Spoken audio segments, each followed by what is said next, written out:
अच्छा ही बतावा माई के हो गई, बाबू का हो गई, लड़कियों वाली हो जाए भाई जब इतना दूर दूर से लोग आए हुआ, कोई बधैया लेके आयल हो तो कोई कजरी सुने आल हो, ये लोग बदे कुछ लियाल हुआ हो प्रसादी का प्रसादी लियाल हुआ भैया? दूठे लड्डू एक केला। तेरी बतावा इतना लोग हुआ और 2 लड्डू 1 केला में के देवे भैया? लड्डू फोड़ फोड़ करके देता और केला अपने पप्पू भैया के देता ले जाए। तेरी के यही बदे परेशान रहला है। चलो आई तने ही भैया लोग वाला एगो बढ़िया निमन गीत बजाता बाबू।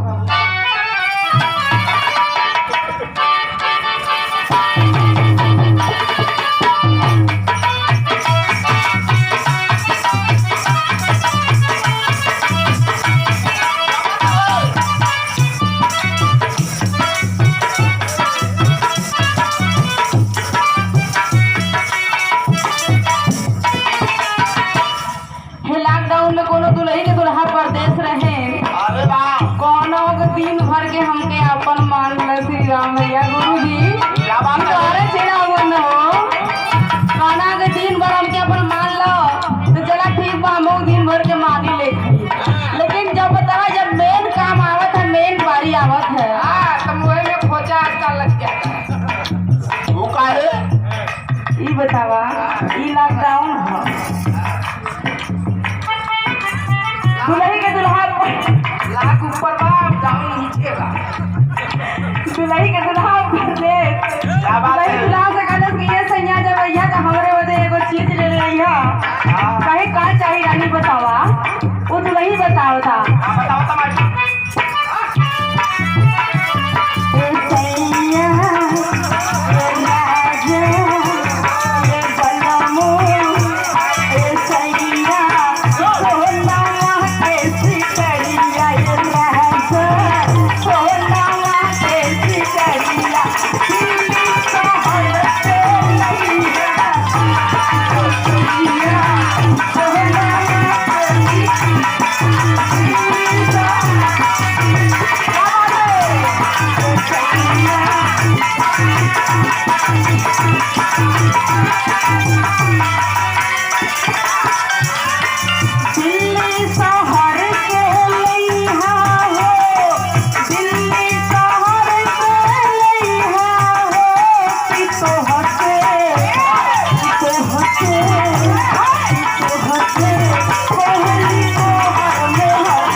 पापा के तरफ से 51 रुपया का आशीर्वाद दिया दुलर बाबू।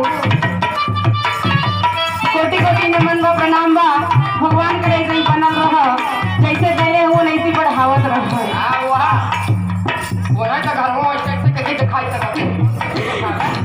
लेकिन भैया वो दुल्ही कलेश की सोने के सिकड़ी जरूर लेके ये नहीं तो के घरे में रहे ना दे।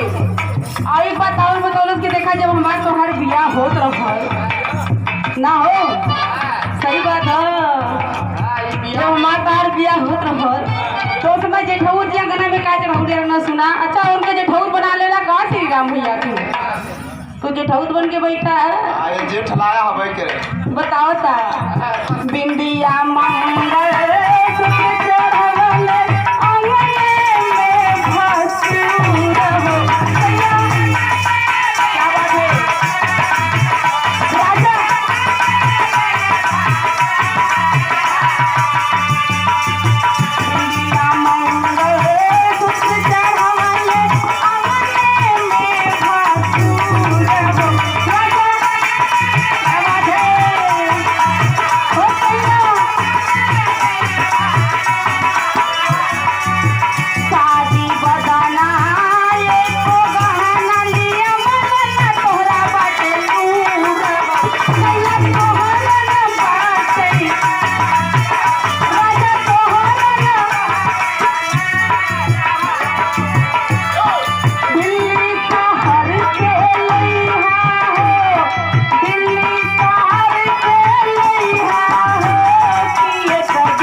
बनारसी की तरफ से 51 रुपया का आशीर्वाद प्यार दुलारे गाना पे खुश होके बाबू भैया सोना के सिकड़ी जरूर लिया तो घरे में तो निकाले कोटि कोटि नमन और प्रणाम बस सबके।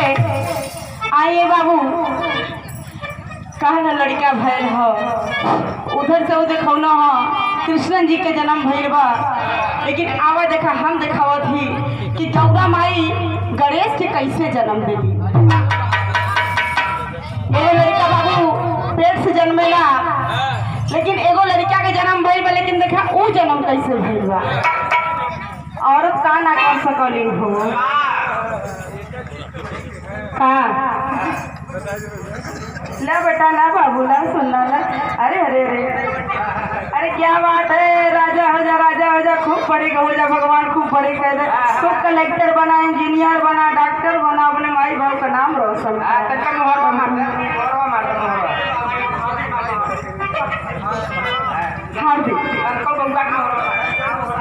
और 51 रुपए का तरफ से आशीर्वाद प्यार दुलार हमारे दोनों बच्चों की तरफ से। भगवान करे आप लोग ऐसे ही हमेशा फरा फूला आगे बढ़ा और अपने माई बाप का नाम रोशन करा बाबू। उन लोग का बढ़ोतरी में सेवा करा, ये लोग यही बदे पैदा भय लोग। 51 रुपए का आशीर्वाद कोटि कोटि नमन और प्रणाम बा। बउआ के मुंह में जोर लगावा कदू रोटी से तनका तो वो खिस्सा के देना और लाली से रोटी तारा परदेश बलमुआ हमके घर में छोड़ के। ये हमेशा लड़चल करल हो, रात दिन देखा था कहीं गोरकी के कहीं सवरकी के, लेकिन तब वो इनकर पेट नहीं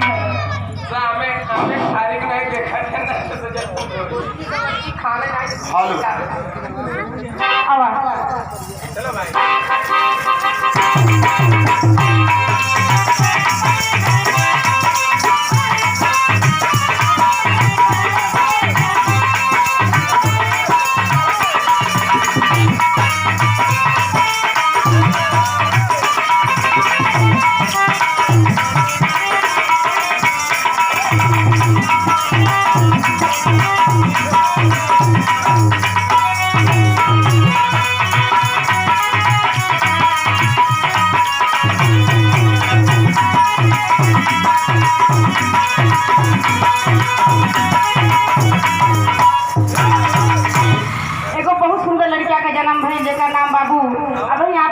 सामने आई, लेकिन वो लड़का तन से ना मन से पैदा भई।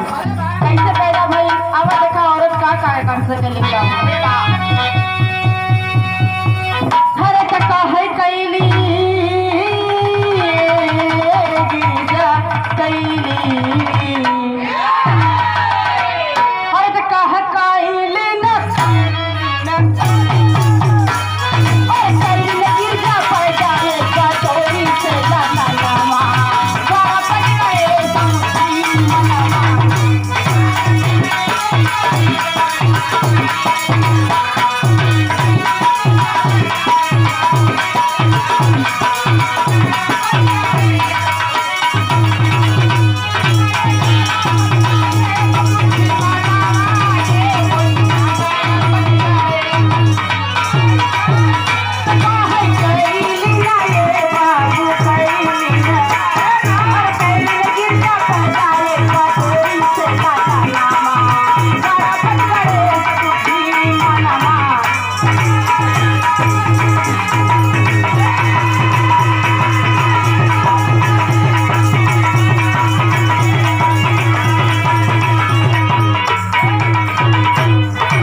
पैदा कैली लेकिन पेटन से ना, पैदा तो तने से भइल, लेकिन बाबू कहाँ से पैदा कैली? गदोरी से। ये माई बहन सुन लो, ये देखा गिरजा माई कैसे गणेश जी के पैदा कैले थे। गदोरी से पैदा कैली लेकिन आगे भइल का?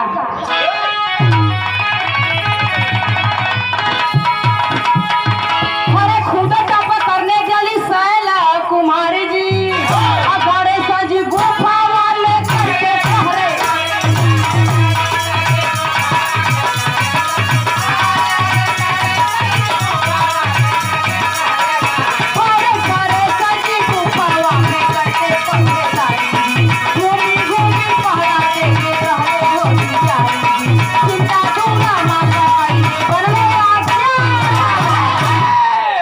बाबू जब लड़का के पैदा कैलिन धीरे धीरे लड़का हृदय के करीब 5 साल का भयल। गौरा माई कहलिन बेटवा जा तू वही पहरे दुआरी पर गोरिया, हम अंदर नहाए जाते। केहू आई तो दरवाजा खोलिया मत, मत केहू के आवे अंदर। लेकिन बाबू आगे भइल का?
और ये हमारे बड़का भैया महेश कुमार गौतम पाली से भैया,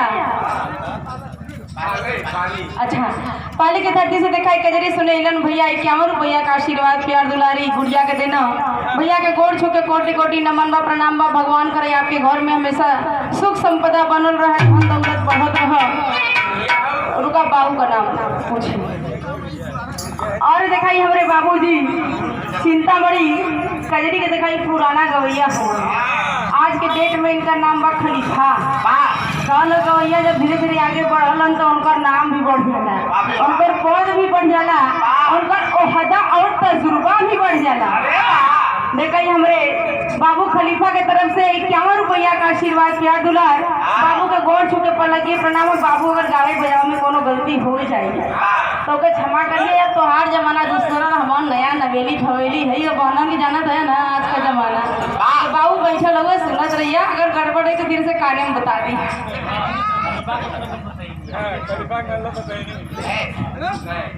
ए भैया इधर दुआरी पर लड़का पहरा देवे लगल, लेकिन आगे भइल का?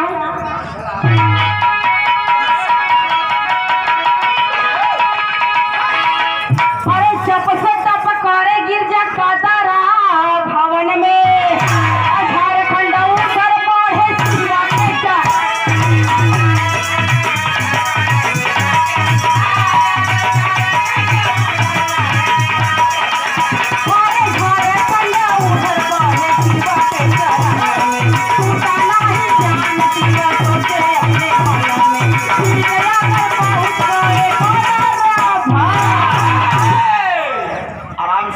उधर भोलेनाथ हिमालय पर्वत पर ध्यान लगा के बैठल हुआ।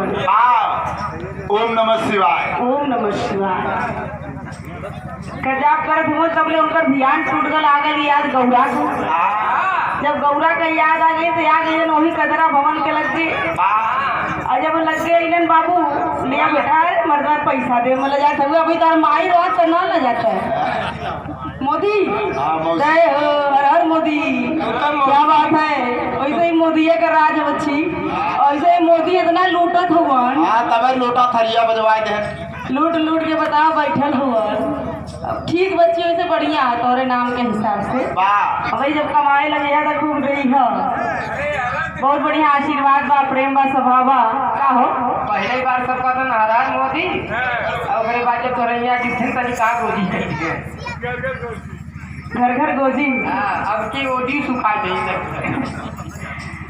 ए बाबू का करवाई, ज्यादा पॉलिटिशियन वाला बात ना हुई, समाज हो।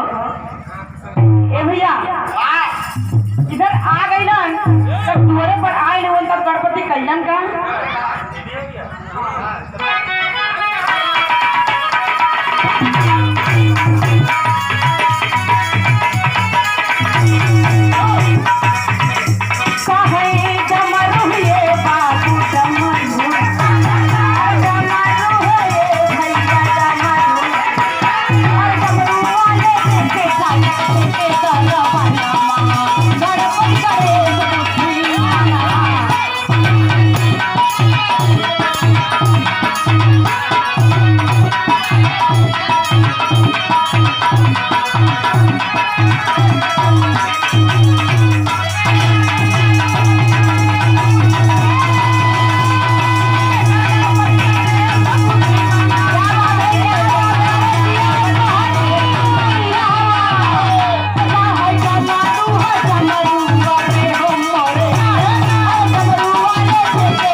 शेख बहादुर यादव, शेर बहादुर।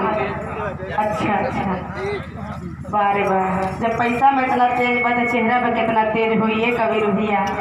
देखा ही हमारे बड़का भैया तेज बहादुर यादव लॉकडाउन को पैसा बैठल समझत हुआ बात हम खुल के ना कह, ऐसे देख लो पैसा कह दिले हो तनी ध्यान दे।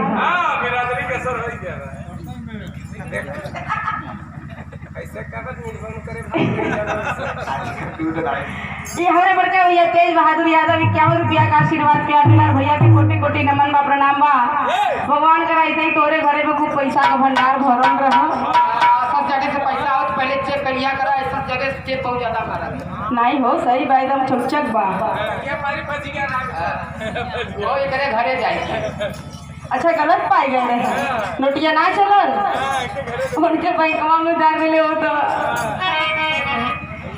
शंकर भगवान जाके दुआरी पर खड़ा हो गए, गणेश भगवान कहे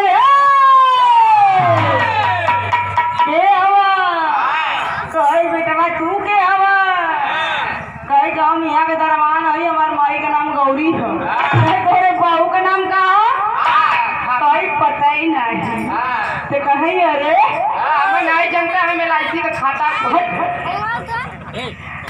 हमारे बिना लड़का गौरा कैसे पैदा कर ली, उनकर हिम्मत कैसे हो गई, कैसे मजाल हो गई। लड़का आखिर आई कहाँ से, बालक हट जा रास्ते से, मुझे अंदर जाने दे। गणेश कहे ना ना महाराज हम तो के अंदर ना जाए दे, हमरे न रहला पर अंदर जा सको, ऐसे अंदर तो के हम जाए ना दे। लेकिन आगे भइल का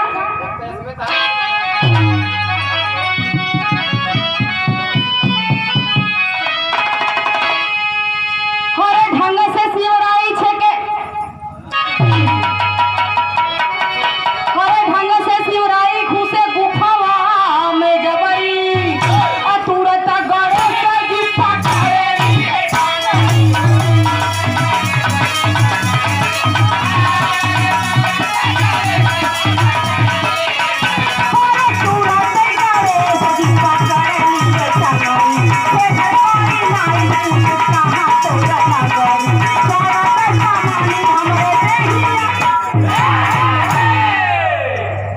जैसे ही घुसे कोशिश करें गणेश भगवान टंगरी पकड़ के खींचे लगे और खींचत खींचत बाबू इतना घमासान लड़ाई भई कि दोनों लोग को देह पिराए लगे। लेकिन आगे भइल का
इधर अपन किरपान उठा लेहलन शंकर भगवान गणेश जी के मारे बदे, लेकिन तब ले घोर घमासान लड़ाई होई लगी। लड़ाई भइल का भैया एक लाइन आउर ले लो।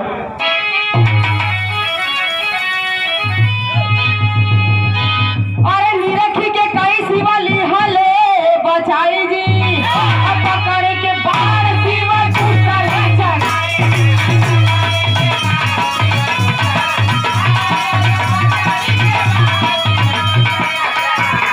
पकड़ी ही रे भैया पकड़ी,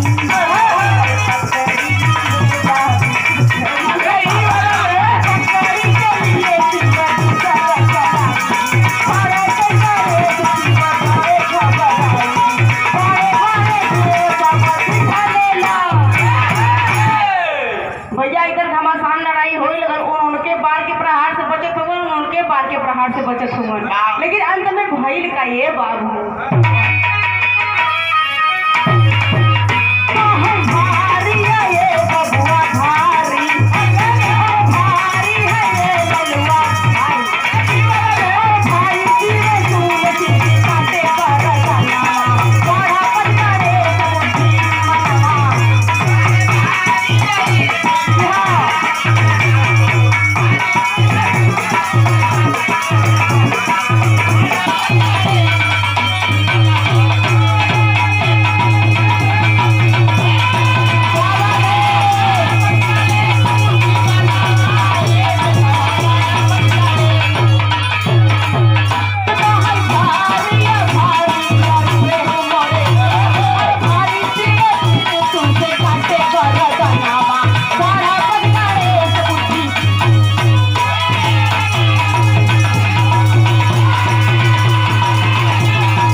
भगवान गर्दन काट दे।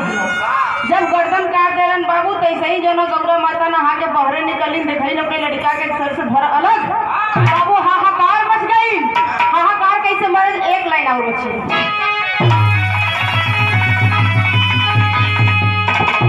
हरे माता गिर जाया के देखे मारा मोर लाल जी, और वही लाश देखी देखी रोए।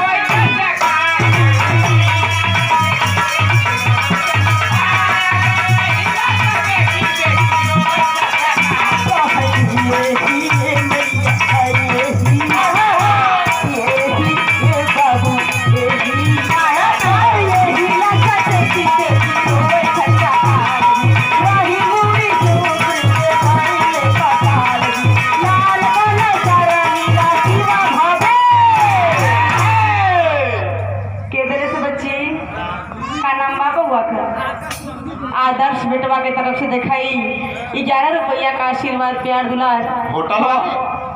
बाबा हमेशा तो के सुखी रखले रहो, हमेशा आगे बढ़ा, उन्नति प्रगति करा, अब बड़ होके अपने माई बाबू का नाम रोशन करा।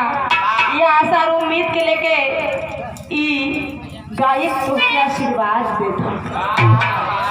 लेकिन बाबू इधर माई गौरा छछकार होके हाहाकार होके रोत है। अब बाबू रोत है, आफत मचाए दहली। और ये देखा उमरपुर के धरती से हमारे बड़के भैया बिहारी लाल यादव आपके तरफ से 51 रुपया का आशीर्वाद प्यार हो। भैया के कोटि कोटि नमन बा, कोटि कोटि प्रणाम बा। ऐसे ही भगवान आप लोगों के बनौले रहे, हमेशा घरे में धन दौलत सुख संपदा बनल रहो। लेकिन जाना तो हसमुख जी ना हमारे गुरु जी कहल कौशल्या बिटिया अगर तोके गावत के समय केहू पैसा दे तो तू उनके आशीर्वाद दे दी हो।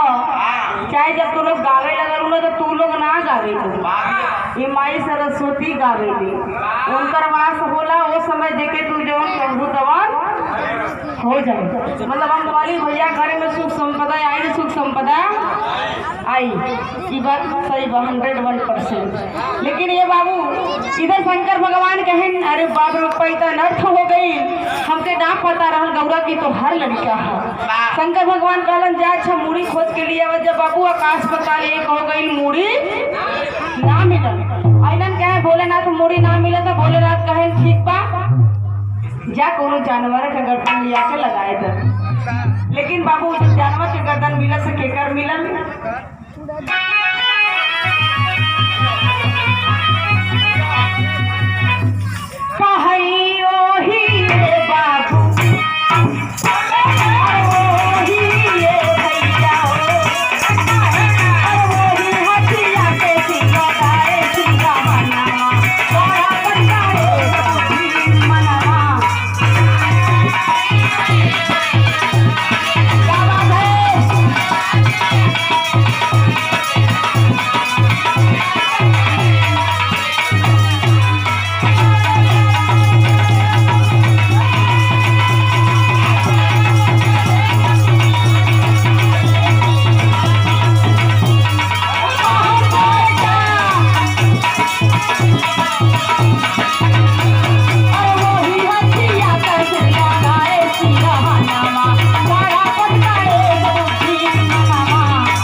हाथी के सिर लग गई बतावा के पूछी। लेकिन बाबू आखिरी अंतरा में भाई का अरे सिर को लिया न सका कोई पहलवान जी खुद सिर पीछे से उठाए पड़े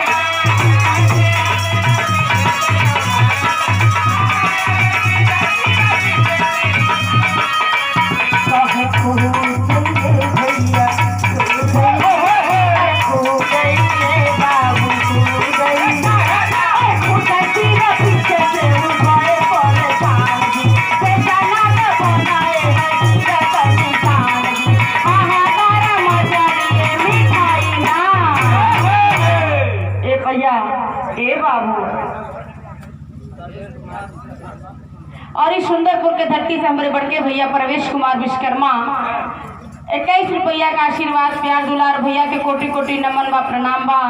भगवान करे आपके घर में रोजी रोटी हमेशा ऐसे ही बरकरार रहो, हमेशा पैसा कौड़ी आवत रहे, भगवान दूध पूत हमेशा ना वजले रहो। लेकिन ये बाबू अब कहानी के समझ में इधर सब देवी देवता जुट गई, हाहाकार मच गई। कहे कि ठीक बा गौरा अगर तोके यह शक बा कहीं हाथी के सिर लग जाए तोरे लड़किया के पूछी हम तोके वचन देते ये हाथी के सिर लगा के लड़किया के जीवित करे तो मगर हम तोके वचन देते कि अगर सबसे पहले पूजा होई केकर पूजा होला ए माई ई बतावा ई कथा परत करेलू तो सबसे पहले के पूजेलू सबसे पहले के पूजा कर ले उधर से गणेश जी के कहते अब ही घरे में कथा होने लगी तो जाना था गाना गाउन गई है। अरे सबसे पहले पूजा तो हार हो गणपति के ललनवा सबसे पहले पूजा तोहार हो गणपति के ललनवा। लेकिन एक बताओ अल्लाह ई नवरात्र में बस ऐसा नहीं ना एक आगे और कहीं जानत हुआ। हरे ब्रह्मा से पहले विष्णु से पहले और शंकर से पहले तुहार हो हरे शंकर से पहले तुहार हो गणपति के ललनवा शंकर से पहले तुहार हो गणपति के ललनवा। यह गणेश रहना जेके देखा माई पैसा निकाल ले है ना माई। अब हम उतना दुराई कैसे हमारा उतना लंबा तारा ही नहीं बा। सबसे पहले घरे में जब कोनो कथा होला व्रत होला बरही मनावल जाला जन्मदिन मनावल जाला शादी हो बियाह हो सब देवी देवता का निमंत्रण देवे से पहले ही तो वही लोग नहीं हमारे बाबुओ लोग जानत हुआ भाइयों लोग जानत हुआ क्योंकि हमान से कम ई लोग ना हुआ जितना घरे में। अच्छा ये देखा हमारे बड़का भैया तेज बहादुर यादव भैया के माता जी के तरफ से 21 रुपया का प्यार दुलार माई तो हर गोड़ छू के पलगी बा प्रणाम बा। तो बाबू यही गणेश के पूजा होला। शंकर भगवान ने वरदान दिया कि जा गौरा, अगर इस विश्व में, इस जगत में, इस संसार में, इस सृष्टि में अगर सबसे पहले किसी को पूजा जाएगा तो वो गणेश को। प्रमाण है भैया। लेकिन आवा गीत खत्म हो गई, फैसला बदल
लेकिन देखा ही हमारे तेज बहादुर भैया कहाँ हुआ नो? भैया कहाँ भी होगा? हाथ उठाए थे तेज बहादुर भैया। सुभाष भैया कहाँ हुआ नो? तेज बहादुर भैया कहाँ हुआ? हाथवा ना उठा सकता हुआ। ये देखा तेज बहादुर भैया के दादी नहीं पर दादी है, समझलो? तेज बहादुर अच्छा भैया, अरे वाह। अभी देखा तो हमारे दादी के दादी जिंदा है। हमारे देखा भैया जन 2-4 साल में भगवान अगर चाहिए तो बहुत भगवाना हुआ। यही तो पैसा के कमी मत करी है। हाँ लगा के आवा भैया, खूब ले आए। देखा ये दादी की तरफ से 21 रुपया का फिर कोटि कोटि नमन। बता दी तो के गाना सुनाई दे एकदम छोट कर।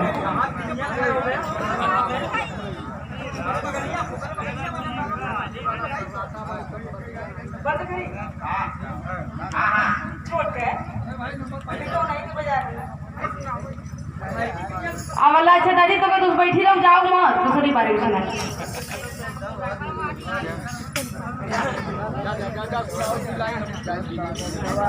हेलो मोबाइल वाला।